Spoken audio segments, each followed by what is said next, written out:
عادل صاحب شکریہ آپ کے وقت کا. کس طرح سے آپ دیکھ رہے ہیں انتخابات کی گہما گہمی ہے اور سیاسی ہلچل زوروں پہ ہیں. ایسے میں اگر ہم پیپلز پارٹی کی بات کریں تو پیپلز پارٹی میں آخر ہو کیا رہا ہے؟ زرداری صاحب کچھ اور کہہ رہے ہیں, بلاول بھٹو کو کہہ رہے ہیں کہ یہ ان ٹرینڈ ہے, ابھی اس کو ٹریننگ کی ضرورت ہے. دوسری جانب بلاول بھٹو دبئی گئے تو خود بھی دبئی پہنچ گئے ہیں. کیا ہو رہا ہے پیپلز پارٹی کے اندر؟ دیکھیں, جو بلاول بھٹو نے کے پی میں جلسوں کے دوران جو ایک بیانیہ بنانا شروع کیا تھا ینگسٹرز کا اور بزرگ سیاستدانوں کے حوالے سے, تو سب سے پہلے پارٹی کے اندر سے ہی ان کو اس کا رد عمل آنا شروع ہوا. فرحت اللہ بابر نے آج جو ہے وہ اس سے چھوڑ دی, اپنا عہدہ چھوڑ دیا. جبکہ اگر ہم پیپلز پارٹی کے اندر اگر نظر ڈالیں تو آصف زرداری سمیت ایک بہت لمبی لسٹ ہے سینئر ترین پالیٹیشنز کی جو 70 پلس ہے. تو بلاول بھٹو کا یہ میں دیکھ رہا تھا کہ یہ کوئی نئی بیانیہ نہیں ہے. اس سے پہلے وہ قائم علی شاہ جو اس سے پہلے 2-3 دفعہ سندھ کے وزیر اعلیٰ بن چکے ہیں, ان کی اوپر انہوں نے بھی اعتراض کیا تھا کہ وہ ہر دفعہ جو ہے ان کو وزیر اعلیٰ بنا دیا جاتا ہے, ان کی عمر نہیں ہے کہ ان کو بنایا جائے. جو نفیسہ شاہ بھی شاید اسی وجہ سے ایک رد عمل دے رہی تھی, جس کی وجہ سے پھر مراد علی شاہ کو جو ہے وہ سندھ کا وزیر اعلیٰ بنایا گیا تھا. وہ ٹوٹل جو ہے وہ بلاول بھٹو کی ریکمنڈیشن پہ جو ہے وہ لایا گیا تھا مراد علی شاہ کو. تو یہ ایک ان کے اندر جو ہے وہ یہ ایک پہلے سے ایک سوچ جو ہے وہ موجود ہے, جس کو انہوں نے ایک بیانیہ بنانے کی کوشش کی. اب آصف زرداری کی کل کی جو گفتگو تھی ایک انٹرویو کے درمیان, اس میں کافی ساری ایسی چیزیں ہیں جس سے لگتا ہے کہ بلاول شاید ان کی بات کو پوری طرح انڈرسٹینڈ نہیں کر رہے, کیونکہ ایک چیز جو رستہ بنانے کی کوشش کر رہی ہے پیپلز پارٹی کا موقف یہ ہے کہ جو اگلا جو بھی سیٹ اپ ہوگا وہ مل کے بنایا جا سکتا ہے, وہ کوئی حکومت اکثریت حاصل نہیں کر سکتی. جبکہ مسلم لیگ نون کی جو سوچ ہے وہ ذرا تھوڑی مختلف ہے, وہ سادہ اکثریت کے ساتھ آنا چاہتی ہے اور اسی کے لیے وہ کوشش کر رہی ہے. اسی لیے اچھا عادل صاحب, آپ بالکل درست فرما رہے ہیں, لیکن ایک سوال جو کہ ذہنوں میں بہت آ رہا ہے جو کہ آپ سے بھی ڈسکس کرنا چاہوں گی کہ اب یہ کوئی اسٹریٹجی کے تحت یہ ہو رہا ہے ایسا کہ ہمیں تضاد نظر آ رہا ہے, گڈ کاپ بیڈ کاپ پالیسی اپنائی جا رہی ہے, یا واقعی ایسا ہے کہ بلاول ایک الگ بیانیہ اور موقف رکھتے ہیں اور زرداری صاحب ایک الگ موقف رکھتے ہیں؟ دیکھیں, بلاول کا یہ جو میں نے عمر کے حوالے سے میں نے کہا, جیسے انہوں نے وزیر اعلیٰ سندھ کے حوالے سے اس سے پہلے بھی ریئیکشن دیا تھا, تو وہ اس حوالے سے ان کے کنسرنز پہلے بھی تھے.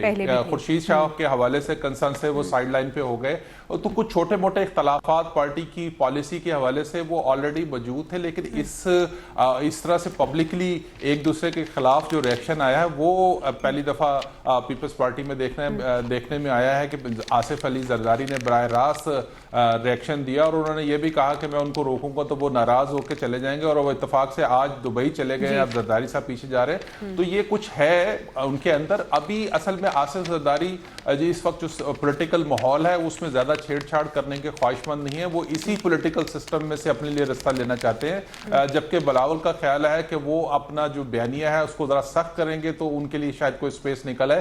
جبکہ آصف زرداری جو ہے وہ ہمیشہ سے جوڑ توڑ کی سیاست کرتے ہیں, تو ان کا خیال یہ ہے کہ یہ جو جتنی بھی پولیٹیکل پارٹیز کے سینئر پولیٹیشنز ہیں ان کے ساتھ معاملات کو طے کر کے چلا جائے. اسی لیے انہوں نے نواز شریف کے ساتھ رابطہ کیا, اسی لیے وہ فضل الرحمان کے ساتھ رابطے میں رہے ہیں کہ ان کے سے مل کے ہی کوئی سپیس لے سکیں. تو یہ ہو سکتا ہے کہ اس نقطے کے اوپر دونوں باپ بیٹے کے درمیان کوئی اختلافی معاملات ہوں, جو ابھی آنے والے 2-4 دن میں ہمیں نظر آ جائے گا کہ اب جو بلاول کا بیانیہ ہے وہ کس طرف جاتا ہے. اچھا عادل, ہم ہمیشہ سے دیکھتے آئے ہیں کہ یقیناً آصف زرداری صاحب کی اگر ہم بات کریں تو بڑے دانا, بڑے وائز اور مفاہمت کے بادشاہ وہ سمجھے جاتے ہیں سیاست میں.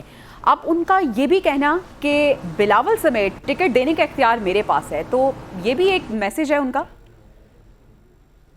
جی بالکل ایک میسج ہے. انہوں نے بیسیکلی یہ میسج دیا ہے پارٹی کے اندر بھی اور پارٹی کے باہر ان دیگر سیاسی رہنماؤں کو بھی کہ وہ پارٹی کی جو قیادت ہے وہ ان کے پاس ہے. بلاول اگر جو ہے وہ کہہ رہا ہے جو بھی کہے, لیکن اینڈ پہ جو بھی بات چیت ہونی ہے, جو بھی الیکشن کے بعد سیٹ ایڈجسٹمنٹ ہونی ہے یا الیکشن سے پہلے کوئی پولیٹیکل پارٹیز کے ساتھ بات چیت ہونی ہے, وہ آصف علی زرداری نے ہی کرنی ہے. اور یہ بڑا clear, loud and clear message انہوں نے جو ہے وہ دیا ہے, اور وہ شاید اس کا مقصد بھی میسج تو انہوں نے دے دی ہے. لیکن آپ کو نہیں لگتا کہ بلاول جو کہ ہمیں بالکل فرنٹ فٹ پہ نظر آ رہے ہیں، جو کہ انتخابی مہم کو لیڈ کرتے ہوئے نظر آ رہے ہیں، اس بیانیے کے بعد ان کی جو بات کی کنوکشن ہے وہ افیکٹ ہوگی؟ دیکھیں وہ بیانیہ جو ہے نا بیسیکلی جلسے کی لینگویج کچھ اور تو کچھ مختلف ہوتی ہے جو ڈرائنگ روم کی سیاست سے. تو آصف علی زرداری جو ہے وہ جلسہ سیاست تو نہیں کر سکتے، وہ تو ایک نوجوان پولیٹیشین ہی کر سکتا ہے. ادھر سے آپ کو مریم جو ہے کراؤڈ پولر نظر آتی ہے، یا نواز شریف کے اندر یہ ایبلٹی تھی کہ وہ کراؤڈ پولر ہیں. شہباز شریف کے اندر ہمیں یہ صلاحیت نظر نہیں آتی، وہ کراؤڈ پولر نہیں ہے، نہ ان کے بچوں کے اندر. تو یہ ایک شخصیت کا جو ہے نا بڑا اس پہ اثر ہوتا ہے کہ آپ جو جلسہ پالیٹکس کرتے ہیں، جو آپ سٹریٹ پالیٹکس کرتے ہیں، جو آپ ریلیاں نکالتے ہیں، جو جلوس نکالتے ہیں، اس میں آپ کتنے عوام کو اپنی طرف اٹریکٹ کرتے ہیں. بلاول نے نو ڈاؤٹ کے پی کے اندر بہت اچھا ایک پولیٹیکل شوز کیے ہیں اب تک، تو وہ اس کا فیڈ بیک ان کو پارٹی کو کسی نہ کسی صورت میں تو ملنا ہی ہے. لیکن یہ بیسیکلی دو حصوں کی سیاست ہے. ایک حصے پہ آصف علی زرداری جو جوڑ توڑ کی سیاست ہے، وہ آصف علی زرداری اس کے ماہر ہیں، اور دوسرا جو کراؤڈ کی سیاست ہے اس میں بلاول بھٹو جو ہے اپنا جوہر دکھانے کی کوشش کر رہے ہیں. تو یہ ان کا میرا ذاتی لیکن کہیں نہ کہیں تھوڑی سی زیادتی عادل صاحب ہو گئی ہے. کہہ رہے ہیں کہ پڑھے لکھے بھی ہیں، اچھا بولتے بھی ہیں، لیکن تجربہ اتنا نہیں ہے. بہت شکریہ محمد عادل، آپ ہمارے ساتھ موجود تھے.